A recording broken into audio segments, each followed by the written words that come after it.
السلام عليكم ورحمة الله تعالى وبركاته. بسم الله الرحمن الرحيم. الحمد لله رب العالمين، والصلاة والسلام على سيد المرسلين وعلى آله وأصحابه أجمعين، أما بعد. وقد قال الله تبارك وتعالى في القرآن الكريم: أعوذ بالله من الشيطان الرجيم، بسم الله الرحمن الرحيم. يا أيها الذين آمنوا إنما الخمر والميسر والأزلام والأنصاب والأزلام رجل من عمل الشيطان، صدق الله العليم. وقال النبي صلى الله عليه وسلم: كل شراب أسكر فهو حرام، إلى آخر الحديث، أو كما قال عليه الصلاة والسلام. سبحانك لا علم لنا إلا ما علمتنا إنك أنت العليم الحكيم. اللهم انفعني بما علمتني وعلمني ما ينفعني، ربي زدني علما.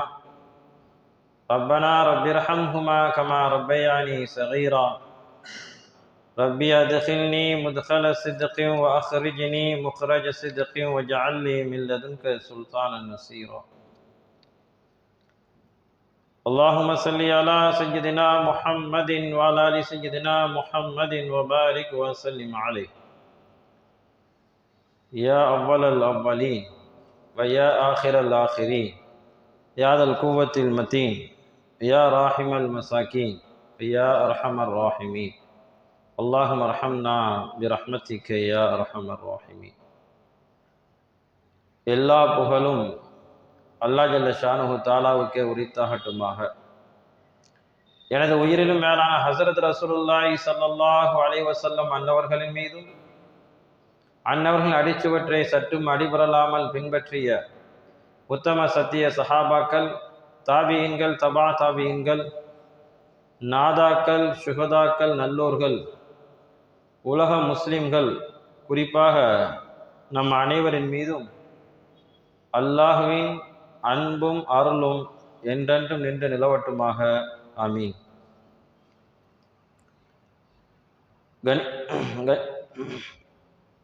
கண்ணியத்துக்குரிய அல்லாஹ்வின் நல்லடியார்களே, பத்திரிகைகளை திறந்தால் படுகொலை, கொள்ளைகள், வழிப்பறிகள், கற்பழிப்புகள், மானபங்கப்படுத்துதல், வன்முறைகள் என்று நாம் பார்க்கிறோம்.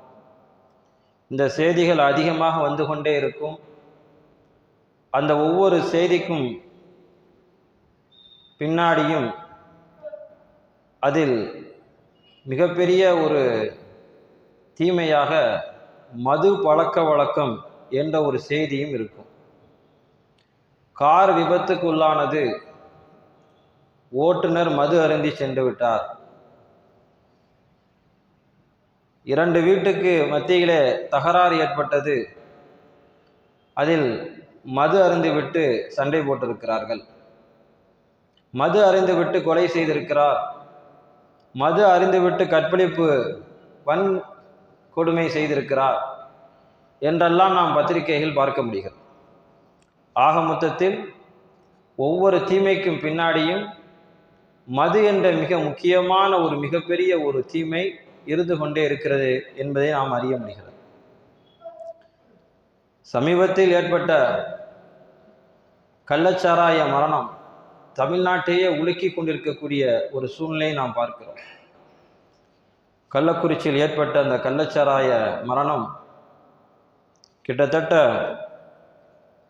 61 பேர் இறந்திருக்கிறார்கள். 219 பேர் பாதிக்கப்பட்ட நிலைமையில் இருக்கிறாங்க. கள்ளக்குறிச்சி அந்த பகுதிகளில் ஒரே அழுகுரல்களும் சத்தங்களும் கேட்டுக்கொண்டே இருக்கிறது. காரணம், அவர்கள் அருந்திய அந்த கள்ளச்சாராயம் விஷமாக மாறி அவர்களை அழித்து கொண்டிருந்தது. இந்த இக்கட்டான சூழ்நிலையில் மது இந்த மனிதனை எந்த அளவுக்கு பாதிக்கிறது, மது ஒழிப்பு என்பது சாத்தியமா என்ற கேள்வியை நாம் யோசிக்கும் பொழுது, இந்த வார ஜும்மாவில மது ஒழிப்பு சாத்தியமா என்ற தலைப்பின் கீழ் நாம் பார்க்க இருக்கிறோம். இஸ்லாம் இந்த உலகிற்கு வழங்கிய நன்மைகளில் மிக முக்கியமான ஒரு விஷயம் மது ஒழிப்பு. போதை தரும் வஸ்துகளை அறவே கூடாது என்றது இஸ்லாம். அறவே தடை செய்தது மட்டுமல்லாமல் அது மார்க்கத்தினுடைய மிக முக்கியமான தீமை என்று கண்டித்தது.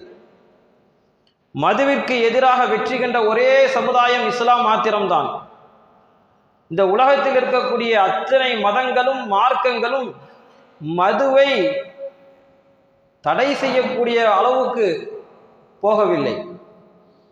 எல்லா மதங்களும் மார்க்கங்களும் மதுவை ஒரு கேளிக்கையாக, ஒரு பயன்படுத்தக்கூடிய பொருளாக, ஒரு சந்தோஷத்திற்கு காரணமான பொருளாக ஆக்கி வைத்திருக்கிறார். இஸ்லாம் மாத்திரம்தான் மது என்பது மனிதனை மடையனாக்கக்கூடியது, மது என்பது பாவங்களின் தாய் என்று சொல்லி முற்று முழுதாக முழுமையாக தடை செய்த மார்க்கம் நம்முடைய இஸ்லாமிய மார்க்கம். மது ஒழிப்பு என்பது சாத்தியமா என்ற கேள்வியை முன்வைத்து நாம் அணுகும் பொழுது, மது ஒழிப்பு சாத்தியம்தான். அந்த சாத்தியத்தை எப்படி இஸ்லாம் வெற்றி கண்டது என்பதை நாம் பார்க்கிறோம். மதுவிற்கு எதிராக வெற்றி கண்ட ஒரே சமூகம் இஸ்லாமிய சமூகம், முஸ்லிம் சமூகம்தான். மது ஒழிப்பு என்பது அரசை எதிர்ப்பதல்ல. மது ஒழிப்பு என்பது கள்ளுக்கடைகளை அடைத்து போடுவது, அதை அடித்து ஒழிப்பது என்பது மட்டுமல்ல. மது ஒழிப்பு என்பது மக்களுடைய மனங்களை மாற்றுவதிலிருந்து ஆரம்பிக்க வேண்டும். மக்களிடத்தில் அந்த பிரச்சாரம் போய் சேர வேண்டும். மக்கள் மனது வைத்தால் தான் என்ன செய்ய முடியும்? மது ஒழிப்பு என்பது சாத்தியம். மதுவில் மயங்கி கிடந்த சமுதாயம், ஐயாமுல் ஜாஹிலியா என்று சொல்லக்கூடிய பெருமானார் ஸல்லல்லாஹு அலைஹி வஸல்லம் அவர்கள் வருகை தருவதற்கு முன்பாக மதுவிலே ஊறி திளைத்த சமுதாயம் மக்காவிலே இருந்தது. பெருமானார் ஸல்லல்லாஹு அலைஹி வஸல்லம் அவர்கள் வாழ்ந்து கொண்டிருந்த அந்த காலகட்டத்திலும் கூட மதுவை இஸ்லாம் தடை செய்வதற்கு முன்பாக மக்கள் நிறைய மதுவை அருந்தக்கூடியவர்களாக இருந்தார்கள். வரலாறுகளை நாம் பார்க்கலாம்.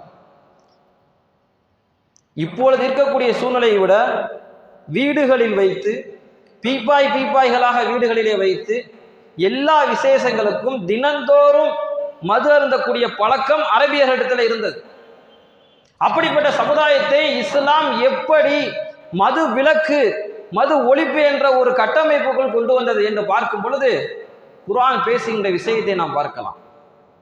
குர்ஆன் சொல்லுகிறது, எடுத்த உடனே நீங்கள் மதுவை நீங்க குடிக்கக்கூடாது அப்படின்னு மார்க்கம் சொல்லல.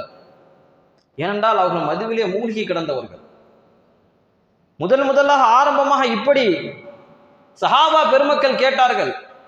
ஹஜ்ரத் உமர் ரலியல்லாஹு தஆலா அன்ஹு அவர்கள், ஹஜ்ரத் முஆத் இப்னு ஜபல் ரலியல்லாஹு தஆலா அன்ஹு அவர்கள் போன்ற சஹாபிகள் பெருமானார் ஸல்லல்லாஹு அலைஹி வஸல்லம் அவரிடத்தில் கேட்கிறார்கள், யா ரசூலல்லாஹ், மதுவை பற்றி கொஞ்சம் சொல்லுங்கள். அல்லாஹ் ஜல்ல ஷானஹு தஆலா வசனத்திலே இறக்கினான், யஸ்அலூனக அனில் ஹம்ரி வல் மைசிர் குல் ஃபீஹிமா இஸ்முன் கபீருன் வ மனாஃபிஉ லின்னாஸ். நபியே, தங்களிடத்திலே மதுவை பற்றியும் சூதாட்டத்தை பற்றியும் கேட்கிறார்கள். தாங்கள் இப்படி சொல்லுங்கள், குல் ஃபீஹிமா இஸ்முன் கபீர், அது மிகப்பெரிய பாவம், வ மனாஃபிஉ லின்னாஸ், லேசான பிரயோஜனம் இருக்கிறது, கொஞ்சம் சுகமா இருக்கும், கொஞ்சம் போதையா இருக்கும், ஆனால் தீமை என்பது அதிகம் என்று குர்ஆன் சொன்னது. முதலாக மதுவை பற்றி கேட்கும் பொழுது மதுவை சாப்பிட வேண்டாம், மது தடை செய்யப்பட்டது என்றெல்லாம் சொல்லாமல் மதுவினுடைய தீமை அதிகம் என்றது குர்ஆன். அடுத்து ஒரு கட்டத்திலே குர்ஆன் தடுத்தது. அப்துர் ரஹ்மான் இப்னு அவுஃப் ரலியல்லாஹு தஆலா அன்ஹு அவர்களுடைய வீட்டிலே ஒரு பெரிய விருந்து ஏற்பாடு செய்யப்பட்டது. அந்த விருந்துகளிலே நிறைய சஹாபாக்கள் கலந்து கொண்டார்கள். அந்த விருந்திலே பங்கேற்றவர்களுக்கு மதுவும் வழங்கப்பட்டது. மது வருந்திய நிலைமையில ஒரு நபித்தோழர் மகரிபுடைய தொழுகையை வைக்கிறார்கள். வைக்கும் பொழுது குல்யாயிகள் காஃபிருடைய சூறாவை ஓதுகிறார். ஓதக்கூடிய நேரத்தில் குல்யா ஐயுகள் காஃபிரூன் லா அஅபுது மா தஅபுதூன் லா அபுது மா தாபுதுன் என்று ஓதுவதற்கு பதிலாக அபுது மா தாபுதுன் என்று ஓதிவிட்டார். லா அபுது மா தாபுதுன்னா என்ன அர்த்தம்?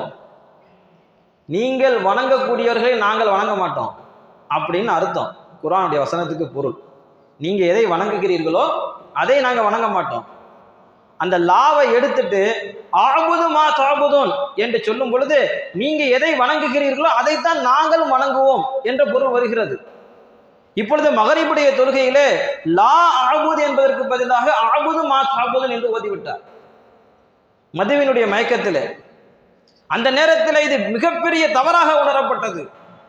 அப்போது சூரத்து நிஸ்ஸாவுடைய இந்த வசனம் அல்லாஹ் ஜல்லஷானு தஆலா அருளினான், யா அய்யுஹல்லதீன ஆமனு லா தக்ரபு ஸலாத்த வ அன்தும் சுகாரா, நீங்கள் போதையுடைய நிலைமையில் தொழுகைக்கு வராதீங்க. மது வருந்திய நிலைமையில் உங்களுக்கு போதை ஏற்பட்ட நிலைமை நீங்கள் தொழுகைக்கு வர வேண்டாம். இரண்டாவது கட்டமாக இஸ்லாம் வசனத்தின் மூலமாக அல்லாஹ் தடுத்தான், நீங்க மது வருந்திருந்தீங்க அப்படின்னா தொழுகைக்கு வராதீங்க. ஏன்னா தொழுகையில தவறு நிகழ்ந்து விட்டது. இஸ்லாம் சந்தர்ப்பத்தை பயன்படுத்தியது. நடந்த நிகழ்வுகளை மையமாக வைத்து வசனத்தை அல்லாஹ் ஜல்லஷானு தஆலா இறக்கினான். தவறாக ஓதக்கூடிய போதையின் காரணமாக பிறழக்கூடிய ஒரு சூழ்நிலை ஏற்பட்டு விட்டது. ஆகையினால் நீங்கள் தொழுகைக்கு வரும்பொழுது மது அருந்தாதீர்கள் என்றது இஸ்லாம். பிறகு சில நாட்களுக்கு பிறகு மதுவை முழுமையாக தடுத்தது. இந்த விஷயத்திற்கு பிறகு பெருமானார் ஸல்லல்லாஹு அலைஹி வஸல்லம் அவருடைய அழைப்பாளர் இப்படி ஒரு அறிவிப்பை செய்வார், யாராவது மது அருந்திருந்தால் நீங்கள் தொழுகைக்கு வராதீங்க, நீங்கள் போதையோடு தொழுகைக்கு வராதீர்கள் என்ற அறிவிப்பை செய்வார்கள். பிறகு அல்லாஹ்வுடைய ஏற்பாடு இந்த மதுவை முழுமையாக தடுக்க வேண்டும் என்ற ரீதியிலே அடுத்து ஒரு இதபான் இப்னு மாலிக் ரலியல்லாஹு தஆலா அன்ஹுவுடைய வீட்டிலே ஒரு விருந்து ஏற்பாடு நடக்கிறது.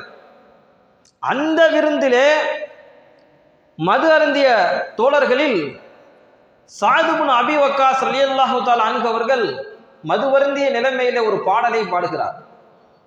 அந்த பாடல் மிகப்பெரிய ஒரு சண்டையை ஏற்படுத்தியது. அவங்க பாடின பாட்டின் மூலமாக பெரிய சண்டை வந்துருச்சு. அன்சாரி சஹாபியிலிருந்து ஒரு சஹாபி ஒட்டகத்தினுடைய எலும்பை எடுத்து அந்த ஸஅத் இப்னு அபி வக்காஸ் ரலியல்லாஹு தஆலா அன்ஹுவுடைய மண்டையை உடைத்து விட்டார்கள். மிகப்பெரிய சண்டை மூலம் ஆரம்பித்தது. இஸ்லாம் இந்த சந்தர்ப்பத்தை சரியாக பயன்படுத்தியது.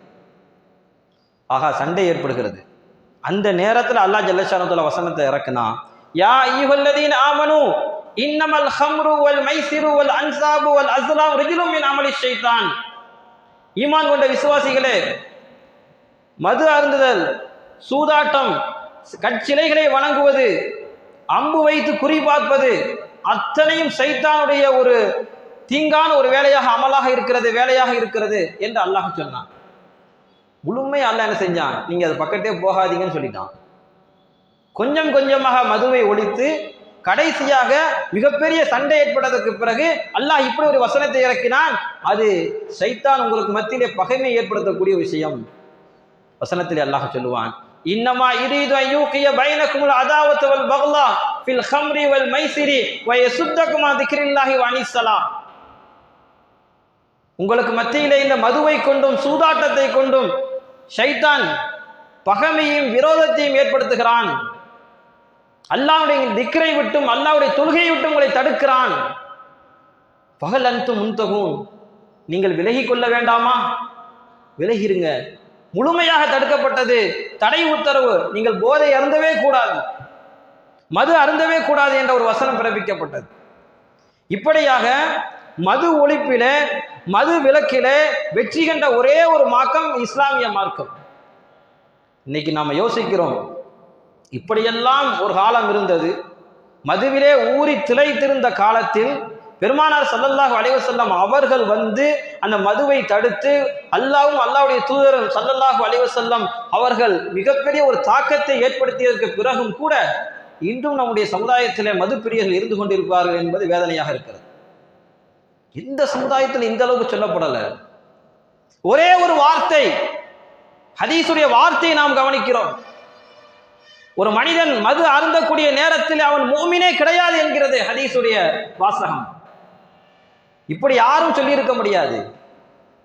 மது அருந்துனா பாவம், மது அருந்தா தண்டனை அப்படின்னு சொல்லலாம். நம்முடைய மார்க்கம் மதுவை தடுப்பதற்காக பெருமானார் ஸல்லல்லாஹு அலைஹி வஸல்லம் அவர்கள் சொன்ன வார்த்தை என்ன தெரியுமா? மது அருந்தக்கூடிய அந்த நேரத்திலே மூமின் கிடையாது. நீ இஸ்லாமியனாக மூமினாக இருக்க வேண்டும் என்று சொன்னால் நீ மதுவை தூர தூக்கி போடணும். மது அருந்தியவர்களுக்கு பொது வெளியிலே தண்டனை வழங்கப்பட்டது, மதுவை ஒழிக்க வேண்டும் என்பதற்காக. 40 கசையடிகள் 40 சாட்டையடிகள் வழங்கப்பட்டது. தேவை ஏற்படும் பொழுது நீதிபதியாக இருக்கிற இன்னும் கூடுதலாக வழங்கலாம் என்றும் அறிவுறுத்தப்பட்டது. இதுவெல்லாம் மதுவினுடைய அந்த தீமைகளை தடுக்க வேண்டும், முழுமையான முறையிலே மதுவை ஒழிக்க வேண்டும் என்பதற்காக இஸ்லாம் சொல்லித் தந்த வழிமுறை. ஏனென்றால் மதுதான் குற்றங்களுடைய பிறப்பிடம். பெருமானார் ஸல்லல்லாஹு அலைஹி வஸல்லமுடைய வார்த்தையில் சொல்வதென்றால் மதுதான் தீமைகளின் தாய். ஒரு தடவை ஹஜ்ரத் உஸ்மான் ரலியல்லாஹு தஆலா அன்ஹு அவர்கள் குத்பா பிரசங்கம் செய்து கொண்டிருக்கிறார்கள், உரையாற்றுகிறார்கள். அந்த உரையிலே சொன்ன ஒரு விஷயம், நமக்கு முன்பு வாழ்ந்த ஒரு மனிதர், மிகப்பெரிய ஒரு வணக்கசாலி ஆபித், அந்த காலத்திலே ஒரு விபச்சாரியும் வாழ்ந்தாள். அந்த விபச்சாரி ஒரு நேரத்தில் அந்த வணக்கசாலியை அழைத்து வர சொல்கிறார், ஆள் அனுப்பி.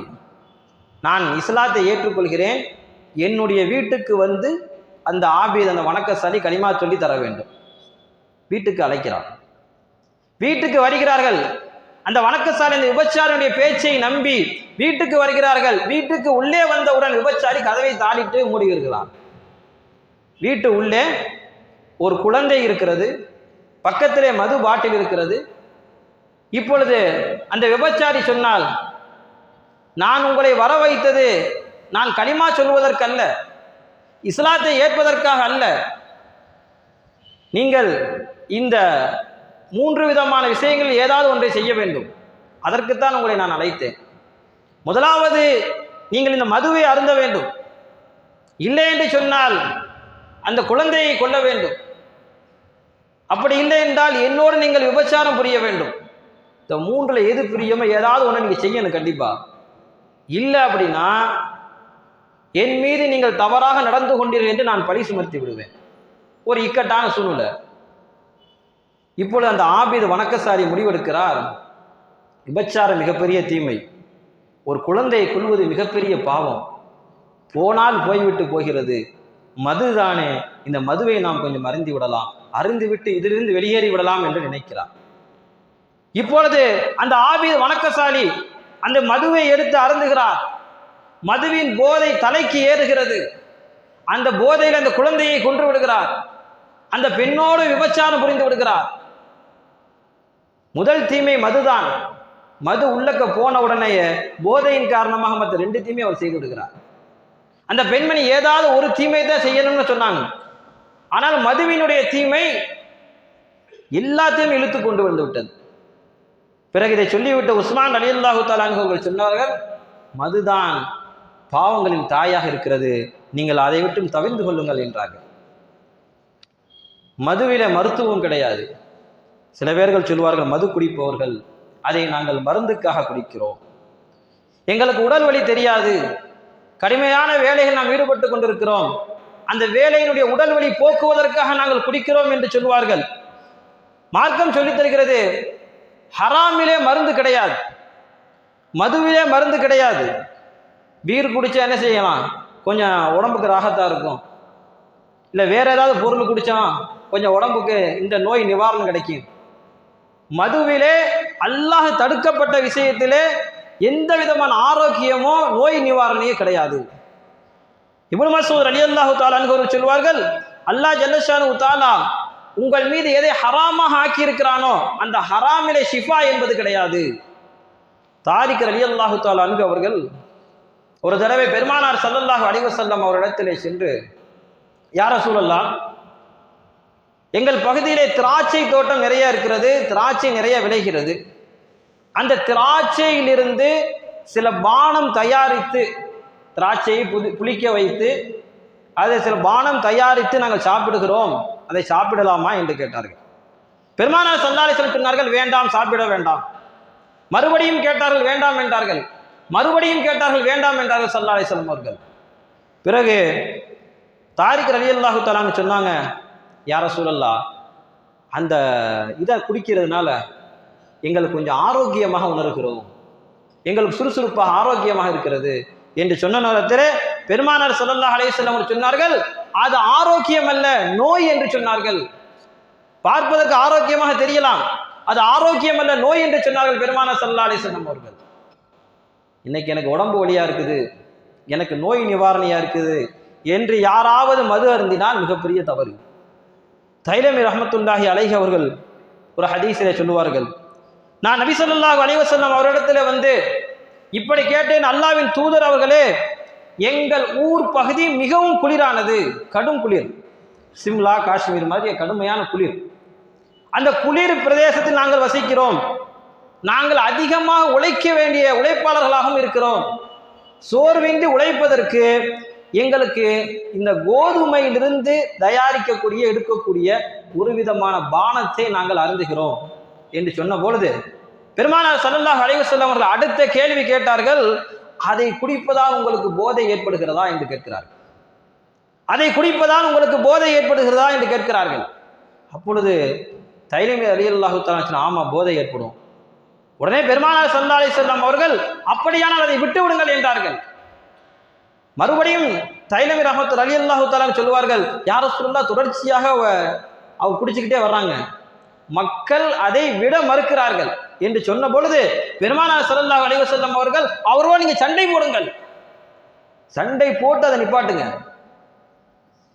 நம்முடைய மார்க்கம் போதையை பற்றி சொல்லும் பொழுது எல்லாத்தையுமே தடை செய்து விட்டது, எல்லாத்தையும். சமீபத்தில் கூட ஒரு அமைச்சர் வந்து ஒரு பேட்டியில் சொன்னார், காலையில் குடிப்போறேன், யாரும் குடிகாரன்னு சொல்லாதீங்க, அதை என்னால் பொறுத்துக்கிறவே முடியாது. ஏன்னா அவங்க உடம்பு அசதிக்காகவும் சில கடினமான வேலையை பார்ப்பதற்காகவும் குடிக்கிறார்கள் என்று சொன்னார். இஸ்லாம் இது எதையும் ஒத்துக்கொள்ளவில்லை. முழுமையாக தடை செய்யப்பட்ட வேண்டிய விஷயம் மது. சொல்லப்போனால் மது மட்டுமல்ல, கடையில் வைக்கக்கூடிய சாராயம் மட்டுமல்ல, நம்முடைய மார்க்கம் 1400 ஆண்டுகளுக்கு முன்பாகவே தெளிவாக சொல்லிவிட்டது, போதை ஏற்படக்கூடிய அனைத்தும் தடை.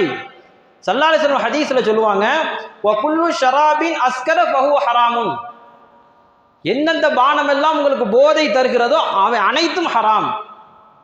கடையில் விற்கிற, டாஸ்மாகில் விற்கக்கூடிய மற்ற நாட்டு சரக்குகளாக இருந்தாலும் சரி, மற்ற போதை ஏற்படுத்தக்கூடிய எந்த வஸ்துவாக இருந்தாலும் சரி, திராட்சையிலிருந்து வரக்கூடிய போதைகள், கோதுமையிலிருந்து வரக்கூடிய போதைகள், இப்பொழுது சொன்ன போனால் ஃபெவிகால்ல இருந்து என்ன செய்யறான், இப்போ உள்ள வாலிபர்கள் ஃபெவிகால்ல இருந்து ஒரு போதையை தேடுறான். எத்தனையோ கெமிக்கல் பொருட்கள் இருக்கிறது.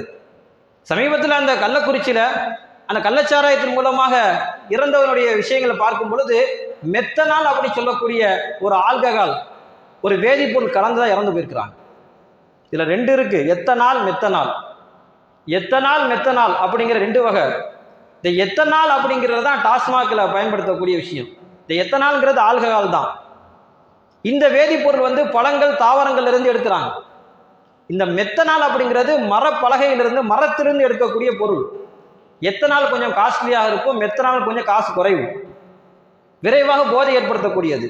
கொஞ்சம் கூட போயிடுச்சு அப்படின்னா உடம்பு சரியில்லாமல் போய் மரணம் ஏற்பட்டு போய்விடும். இன்று கள்ளக்குறிச்சி நடந்தது அதுதான். மெத்தனாலை பயன்படுத்தி என்ன செஞ்சிருக்கிறாங்க, கள்ளச்சாராயம் காய்ச்சிருக்கிறாங்க. நம்முடைய மார்க்கம் சொன்னது இது, அதெல்லாம் பிரிச்சு பார்க்கறதுலாம் இல்லை. இன்னைக்கு கியாமத் நாள் வர்ற வரைக்கும் இருக்கக்கூடிய வார்த்தை, எதுவெல்லாம் போதை தரக்கூடிய வஸ்துவாக இருக்கிறதோ, எதுவெல்லாம் நீங்க சாப்பிடும்போது போதை வந்து விட்டதோ, அது அனைத்தும் ஹராம் என்கிறது இஸ்லாமிய மார்க்கம். அதனால தான் குடிப்பது மட்டுமல்ல, மது சார்ந்த அத்தனை விஷயங்களுக்கும் தடை இருக்கிறது மார்க்கத்தில். ஸல்லல்லாஹு அலைஹி வஸல்லம் வார்த்தையில் சொல்வதென்றால், பி ஐயி சூரத்தின், எந்த வடிவில் வந்தாலும் சரி, ஷுருபன் வ பைஅன் வ ஷராஅன் வ தஸ்னீஅன், அதை விற்பது, வாங்குவது, அதற்கு தயாரிப்பு செய்வது, அதை ஊற்றி கொடுப்பது, எடுத்து கொடுப்பது, அதற்காக வேண்டிய உதவி செய்வது, அத்தனையும் தடுக்கப்பட்டிருக்கிறது நம்முடைய மார்க்கத்தில். இன்னைக்கு கள்ளக்குறிச்சியில கிட்டத்தட்ட இந்த குற்றத்தில் ஈடுபட்டதுக்காக வேண்டி சமீபத்தில் கேள்விப்பட்டது 21 பேர் கைது செய்யப்பட்டிருக்கிறாங்க. 21 பேர் கைது செய்யப்பட்டிருக்கிறார்கள். இந்த 21 நபர்கள் யாருன்னு பார்த்தோம்னா, விற்பனை செய்தவர், அந்த பொருளை வாங்கி கொடுத்தவர், அந்த மெத்தனால்ங்கிற ஆல்கஹால் என்ன செய்தவர், ஜிஎஸ்டி போட்டு உதவி செய்தவர், அங்கிருந்து அங்கே அந்த பொருளை அனுப்பியவர். அப்ப பார்க்கும் பொழுது அத்தனையும் குற்றவாளி லிஸ்ட்ல வந்திருக்கு அரசாங்கத்துல. இந்த குற்றத்தை தான் 1400 வருடங்களுக்கு முன்பாகவே பெருமானார் ஸல்லல்லாஹு அலைஹி வஸல்லம் சொன்னார்கள், விற்பவர், வாங்குபவர், ஊற்றி கொடுப்பவர் அத்தனையும் குற்றவாளி. இஸ்லாத்தை எடுத்து செயல்படுத்தும் பொழுது இந்த உலகம் அமைதியாகவும் நிம்மதியாகவும் இருக்கும். இன்னைக்கு எங்கும் மதுவிலக்கும் சாத்தியமில்லை என்று சொல்லக்கூடியவர்கள் இஸ்லாத்தை கொஞ்சம் பார்த்தால் தெரிந்து போய்விடும். இஸ்லாம் என்ன சொல்கிறது, எப்படி இந்த மது விலக்கு ஏற்படுத்தியது, மது அருந்தாதது மிகப்பெரிய தவறு என்று ஏன் இஸ்லாமியர் இவ்வளவு தூரம் கடைபிடிக்கிறார்கள் என்பதையெல்லாம் பார்த்தாலே புரிந்துவிடும். மது விலக்கு என்பது, மது ஒழிப்பு என்பது சாத்தியம்தான் என்பது. கவலைக்குரிய விஷயம் என்னன்னா, அது இஸ்லாமியர்களே பலகீனமாக இருக்கிறோம். இஸ்லாமியர்கள் பலகீனமாக இருக்கிறோம். நம்முடைய இளைஞர்கள் பாழாய் போய் கொண்டிருக்கிறார்கள். ஏதோ டாஸ்மாக்ல விற்கக்கூடிய மது மட்டுமல்ல, எத்தனையோ போதை வஸ்துக்கள், அந்த போதை வஸ்துக்களை பயன்படுத்தக்கூடியவர்கள், அதை விற்பனை செய்யக்கூடியவர்கள் நமது இஸ்லாமியராக இருக்கும் பொழுது மனம் உண்மையிலே வேதனைப்படுகிறது. அதை விற்பனை செய்யக்கூடியவர்கள், அந்த போதைப் பொருட்காக உதவி செய்யக்கூடியவர்கள், அது ஒரு இஸ்லாமியராக இருக்கும் பொழுது நாம் யோசிக்கிறோம், குர்ஆனும் ஹதீஸும் நம்ம எந்த அளவுக்கு கண்டித்திருக்கிறது. அது கிட்டையே நெருங்கக்கூடாதுன்னு சொல்லி இருக்குது. அதை சாப்பிடும் பொழுது, போதையோடு இருக்கும் பொழுது மூமினே இல்லை என்று சொல்லி இருக்கிறது. பொது வெளியிலே தண்டனை கொடுக்க வேண்டும் என்று சொல்லி இருக்கிறது. இவ்வளவு சொன்னதற்கு பிறகும் ஒரு முஸ்லீம் அதை கையில் எடுப்பானேயானால் எவ்வளவு பெரிய ஒரு நஷ்டவாளியாக இருக்க முடியும். மது அருந்துவது என்பது மிகப்பெரிய ஒரு தவறு தான். பெருமானார் ஸல்லல்லாஹு அலைஹி வஸல்லம் அவர்கள் அக்பருல் கபாயிர், பெரும்பாவங்கள் லிஸ்டில் அதை சேர்த்துட்டாங்க. ரொம்ப கவனமாக இருக்க வேண்டிய விஷயம்தான் அந்த மது போதை. இந்த மதுவை எப்படி ஒழிக்க முடியும்? வெறுமனே அரசாங்கத்தை குறை சொல்வதன் மூலமாகவோ மற்ற விஷயங்கள் மூலமாகவோ மதுவை என்பது ஒழிப்பது சாத்தியமல்ல. தொடர் பிரச்சாரங்கள் தேவை, மக்களிடத்திலே மனமாற்றங்கள் தேவை, குடும்ப ஒழுக்கம் தேவை, சுய ஒழுக்கம் தேவை. சுய ஒழுக்கம் இருந்தால் மிக முக்கியமாக என்ன செஞ்சிடலாம், இதை சரி செஞ்சிடலாம். ஒரு குடும்பத்தில் குடும்ப பொறுப்புதாரி தந்தை சரியாக இருக்கணும். அவர் சரியான முறையில் ஒழுக்கமாக அந்த குடும்பத்தை கொண்டு செல்வாலேயானால் நிச்சயமாக மது ஒழிப்பு சாத்தியம்தான். சமுதாய தலைவர்களுக்கு மிக முக்கியமான பொறுப்பு இருக்கிறது. ஒரு ஊருடைய பொறுப்புதாரிக்கு முக்கியமாக கடமை இருக்கிறது. ஒரு குடும்பத்தினுடைய நிர்வாக பொறுப்புதாரிக்கு அவருக்கு பொறுப்பு இருக்கிறது. இதுவெல்லாம் சேர்ந்து பிரச்சாரத்தின் மூலமாகவும் மது என்பது மிகப்பெரிய தீமை என்பதை வெளிப்படுத்தி சொல்லும் போதுதான் மக்களிடத்திலே மனமாற்றங்களை நாம் எதிர்பார்க்க முடியும். இப்படித்தான் என்ன செய்யும், மது ஒழிப்பு சாத்தியப்படுத்த முடியும். அரசாங்கம் கிட்டத்தட்ட ஒரு மாநில அரசினுடைய வருவாயில 13% இந்த டாஸ்மாக்ல இருந்து வருமானம் வருகிறது. 13% தங்க முட்டையிடக்கூடிய வார்த்தை என்று சொல்லுகிறார்கள். அதை யாரும் விடுறதுக்கு தயாராக இல்லை. இருந்தாலும் கூட தொடர் பிரச்சாரங்கள் மூலமா என்ன செய்யலாம், இதை தவிர்க்க முடியும். இன்னைக்கு எங்கே பிரச்சனை வந்து அரசாங்கத்தை குறை சொல்லக்கூடிய சூழ்நிலை அந்த டாஸ்மாகை அரசாங்கம் எடுத்து நடத்துகிறது. ஒரு வேடிக்கையாக ஒரு கதை சொல்லுவாங்க. ஒரு பெண்மணி, என்னுடைய கணவர் என்ன செஞ்சிட்டார், குடிச்சிட்டு என்னை அடிச்சு போட்டார் அப்படின்னு போய் நீதிபதிட்ட கோர்ட்டில் போய் சொல்கிறான். நீதிபதி கேட்குறார் கணவனை கூப்பிட்டு, ஏப்பா அவனுடைய மனைவியை நீ அடிச்சியா, குடிச்சிட்டு அடிச்சியா? கணவன் சொன்னார், ஆமாங்கய்யா, குடிச்சிட்டு நான் அடிச்சிட்டேன். சரி தான், குற்றத்தை ஒப்புக்கொண்டு விட்டாய், ஆகையினால உனக்கு தண்டனை கொடுத்துட வேண்டியதுதான். அவர் சொன்னார், மறுபடியும் குற்றவாளிக்கு முன்ன நிற்கக்கூடியவன், மாண்புமிகு நீதிபதி ஐயா அவர்களே, என் தரப்பு வாதத்தையும் கேட்டுவிட்டு நீங்கள் முடிவு செய்யுங்கள். சரிப்பா, என்னப்பா அவனுடைய வாதம் சொல்லு. வந்தவன் சொன்னான், குடிக்கிறோம், கடை யார் நடத்துகிறது, இந்த குடிக்கக்கூடிய கடை யார் நடத்துகிறார்கள்? நீதிபதி பார்த்தாரு, நீ என்கிட்ட கேள்வி கேட்குறியா, நீ சொல்ல வந்ததை சொல்லு. மறுபடியும் சொன்னான், ஐயா நீதிபதி அவர்களே, நாமெல்லாம் குடிக்கிறோம், அந்த குடிக்கக்கூடிய கடையை நடத்துவர் யார் என்று சொன்னால் கவர்மெண்ட், அரசாங்கம். நான் ஒரு பயனாளியாக இருக்கிறேன், நான் ஒரு பயனாளி. ஒரு அரசாங்க பணியை நான் செயல்படுத்துகிறேன். ஒரு அரசாங்கம் கடை வைத்திருக்கிறது, நான் அதில் பயனாளியாக இருக்கிறேன், அந்த விஷயத்தை நான் செயல்படுத்துகிறேன். ஒரு அரசாங்க பணியை நான் செய்ததற்காக வேண்டி என்னுடைய மனைவி அதை தடுக்கிறார். இது தவறுதானே நீதிபதி ஐயா அவர்களே அப்படின்னு கேட்கிறார். உடனே நீதிபதி கொஞ்சம் யோசனை பண்ணிட்டு, சரி அதை விடு, ஏன் உன்னுடைய மனைவியை அடித்தாய் அப்படின்னு கேட்டான். மறுபடியும் உங்களிடத்தில் மறுபேச்சு பேசுவதற்கு மன்னிக்கவும் மாண்புமிகு நீதிபதி அவர்களே, பொதுவாக ஒரு அரசாங்க பணியை யாராவது தடுத்தால் அது மிகப்பெரிய குற்றம் அல்லவா? ஆமாம், குற்றம்தான். நான் அரசாங்க பணியை செய்து கொண்டிருக்கும் பொழுது என்னுடைய மனைவி தடுத்தால், பொதுவாக ஒரு அரசாங்க பணியை தடுத்தா என்ன செய்யணும்? காவல்துறையை கூப்பிடணும் கண்டிக்கிறதுக்காக வேண்டி. நான் எவ்வளவோ என்னுடைய மனைவியிடத்தில் சொன்னேன், நான் அரசாங்க பணியில் ஈடுபட்டிருக்கிறேன், நீ அதை தடுத்தால் அரசாங்கம் நலிவடைந்து போய்விடும், ஆகையினால என்னை தடுக்காதே என்று சொன்னேன். முதல்ல வாக்குவாதத்தில் ஈடுபட்டேன். காவல்துறை என்ன செய்யும்? ஒரு பிரச்சனைனா முதல்ல வந்து வாக்குவாதத்தில் ஈடுபடும். அதற்கு கட்டுப்படலை அப்படின்னா தடியடி நடத்தும். நான் என்னுடைய மனைவிடத்தில் வாக்குவாதத்தில் ஈடுபட்டேன், கேட்குற மாதிரி தெரியல, ஆகையினால் அடிச்சிட்டேன் அப்படின்னு நீதிபதிகிட்ட சொல்கிறாங்க. உடனே நீதிபதி ரொம்ப யோசனை பண்ணிட்டு அவரை விடுதலை பண்ணிட்டார். சூழ்நிலைகள் இப்படித்தான் இருந்து கொண்டிருக்கிறது. கவர்மெண்ட்டை குறை சொல்லியோ மற்றவங்களை குறை சொல்லியோ வேலை கிடையாது. ஒரு சுய ஒழுக்கம், சுய கட்டுப்பாடு நம்முடைய மார்க்கத்தில் இப்படி சொல்லப்பட்டிருக்கிறது. மார்க்கத்திற்கு முரணான காரியம், பொது வெளியிலே தண்டனை கொடுக்கக்கூடிய அளவுக்கு மிக மோசமான ஒரு காரியம் இந்த போதை பழக்க வழக்கம் என்பதை உணர்ந்தாலே போதும், முதலில் நாம் உலகத்திற்கு முன்மாதிரியாக இருப்போம். இஸ்லாமியனாக நாம் முதல்ல உலகத்துக்கு முன்மாதிரியாக இருந்தால் அதை பார்த்து விட்ட உலகம் நம்மளோட பின்னோக்கி வந்துவிடும். ஆக மது ஒழிப்பு என்பது சாத்தியம்தான். அதை இஸ்லாம் சொன்னபடி யார் நடந்து கொள்கிறார்களோ நிச்சயமாக மதுவை ஒழிக்க முடியும். அல்லாஹ் ஜல்லஷானு தஆலா நம்முடைய குடும்பத்தினரையும் நம்முடைய சந்ததிகளையும் போதை வஸ்துக்களுக்கு அடிமையாகாமல் இந்த நாட்டு மக்களையும் வல்ல ரஹ்மான் காப்பாற்றி அருள் புரிவானாக. ஆமீன். வாஹிரு தஅவானா.